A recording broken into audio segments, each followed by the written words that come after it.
Você provavelmente já ouviu falar que ter relações consanguíneas entre humanos pode gerar aberrações genéticas, tanto física quanto mentalmente. E até mesmo no mundo animal, muitas das espécies tentam evitar esse tipo de coisa, justamente para poder suas proles também crescerem saudáveis e dar continuidade à sua ramificação genética. E entre os seres humanos, o mais certo seria manter o máximo de distância possível dessas coisas.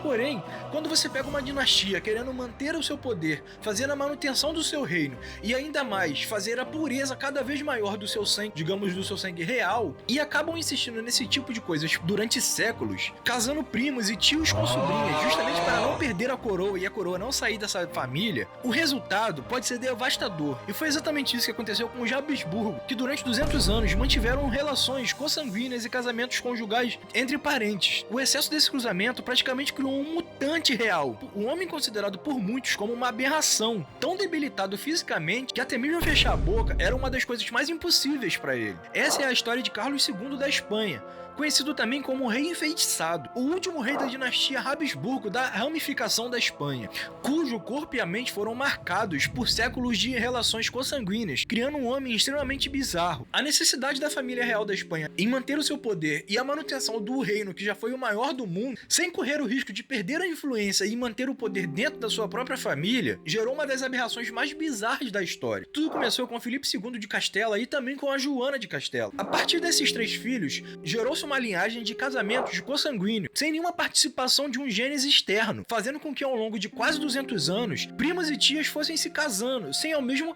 tentar se relacionar com alguém de fora, fazendo com que o resultado fosse um destino trágico para o futuro rei da Espanha, Carlos II. Carlos II herdou a famosa mandíbula dos Habsburgo, mas não pense que era só uma protuberância para frente, como a gente estuda nas escolas e até mesmo em algumas pinturas da época. Na verdade, a mandíbula do Carlos era tão desproporcional que ela era extremamente para frente, a sua boca jamais fechava, os lábios jamais se encostavam um no outro, o seu dente era muito avantajado para frente. Além disso, a sua língua era extremamente grande, que não cabia dentro da boca dele.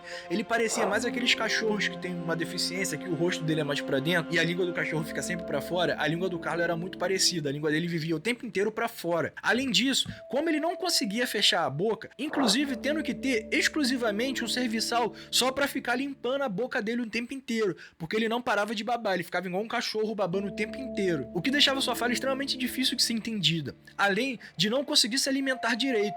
Ele passou a maior parte da vida só se alimentando de sopa, como se fosse aquelas sopinhas de bebê. Seu corpo era tão geneticamente fragilizado que ele tinha diarreias e vômitos constantes, além de uma dor de cabeça incurável que perseguia ele durante toda a sua vida. A deformidade da sua boca era tão absurda que ele não conseguia falar direito, e quando vinha algum membro de uma realeza estrangeira que precisava ter alguma reunião com ele precisava de um intérprete para esse intérprete traduzir o que ele falava para um outro intérprete, que o outro intérprete ia passar pro nobre estrangeiro, porque não dava pro intérprete do nobre conseguir entender o que ele falava. Então ele tinha que ter um intérprete, um serviçal ali treinado que entendia a fala dele, para poder esse serviçal falar no espanhol pro intérprete estrangeiro entender e aí passar para a língua da outra pessoa estrangeira que estava tendo essa reunião com o Carlos II, de tão bizarra que era a fala dele. Carlos II da Espanha acabou se casando duas vezes. A primeira aos 18 anos, com a Maria Luísa de Orleans, por procuração, amando do seu tio Luís XIV da França, que a mesma, ao saber da decisão de casar com o Carlos II, ficou tão espantada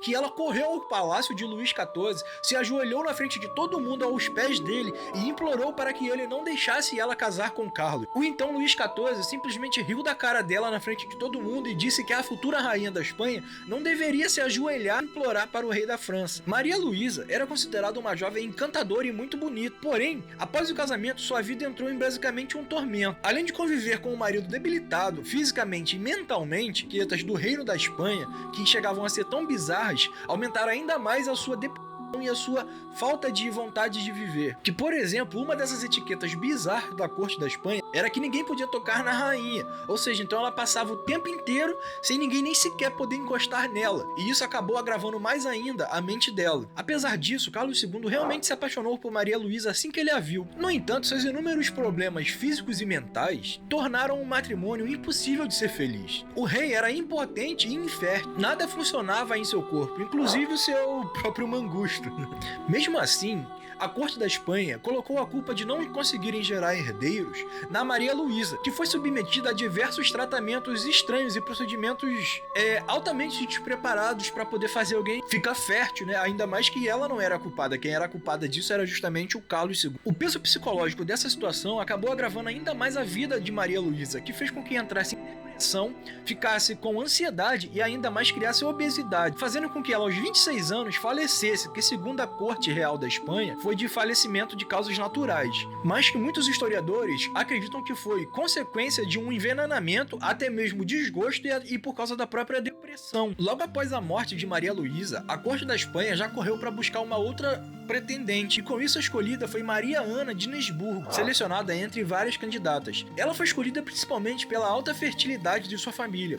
Sua mãe havia tido 17 filhos, e a sua irmã mais velha era casada com Leopoldo I, o que reforçava ainda mais os laços de Habsburgos da ramificação da Espanha com os Habsburgos da ramificação da Áustria. Mesmo com a genética espanhola sendo tão corrompida e problemática quanto um computador da Positivo, os caras queriam cada vez mais fossem ainda mais consanguíneas, justamente para poder ter o apoio dos Habsburgos da Áustria ao lado dos Habsburgos da Espanha. Maria Ana, porém, não demorou muito para começar a ser odiada entre a corte espanhola. Justamente por ela ser autoritária e rígida, rapidamente conquistou a antipatia dos espanhóis. Rumores ainda diziam que ela desviava riquezas dos cofres da Espanha para enviar para sua família na Alemanha. Mas a realidade era que a Espanha estava tão quebrada justamente por essas relações consanguíneas e que cada rei vinha cada vez mais problemático fisicamente e mentalmente, que o reino estava se deteriorando aos poucos.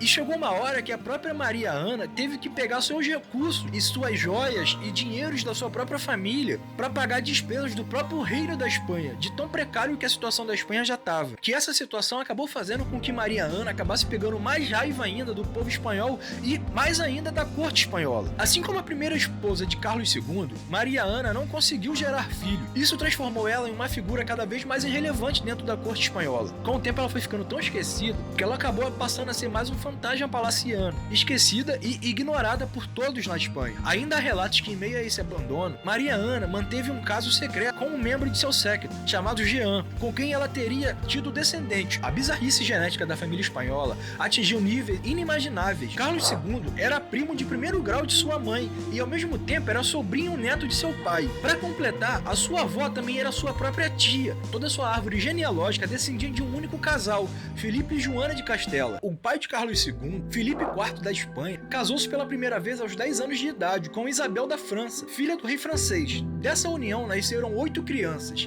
apenas 2 eram homens, e ambos acabaram morrendo antes de subir ao trono. Com a morte de Isabel, Felipe voltou a se casar, mas dessa vez com sua própria sobrinha, Maria da Áustria, com quem teve 4 filhos, 2 meninas e 2 meninos. Todos já acabaram falecendo também. A sucessão da família já estava marcada por tragédias, e a expectativa de entorno de Carlos era mínima. Após tantas perdas, seus pais acreditavam que ele também não sobreviveria. E desde o nascimento, Carlos mostrou que era extremamente frágil. Ele não conseguiu aprender a falar até os 4 anos de idade. E até os 8 anos de idade, ele sequer conseguia ficar em pé, e não aprendeu a andar antes disso. As pinturas da época tentavam retratar Carlos como uma criança bonita e saudável, mas a realidade era bem diferente. Porém, desde o início, Carlos aparentava inúmeras deformidades físicas. No próprio batizado dele, ele foi extremamente coberto com lençóis e panos, cuja única parte que dava para ver dele durante o batizado era justamente um olho e uma sobrancelha dele, de tanto que a família dele tentava esconder as imperfeições dele dos próprios súditos. O incesto, embora não fosse incomum entre algumas famílias nobres da época, era extremamente impopular entre a população da Espanha. No entanto, dentro da família real espanhola, o casamento parental não era só aceito, como também era incentivado, acreditando-se que fortaleceria a sucessão e preservaria a pureza do seu sangue nobre e real. O resultado dessa prática acabou fazendo com que a ramificação habsburga da Espanha acabasse justamente com Carlos II, que morreu sem deixar herdeiros, e antes de falecer ele deixou um testamento deixando o seu reino para Filipe, duque de Anjou, neto do Luís XIV da França. Contudo, Filipe morreu também jovem e sem deixar nenhuma descendência, o que desencadeou a Guerra da Sucessão Espanhola, conflito que terminou com os Bourbons franceses subindo ao trono da Espanha.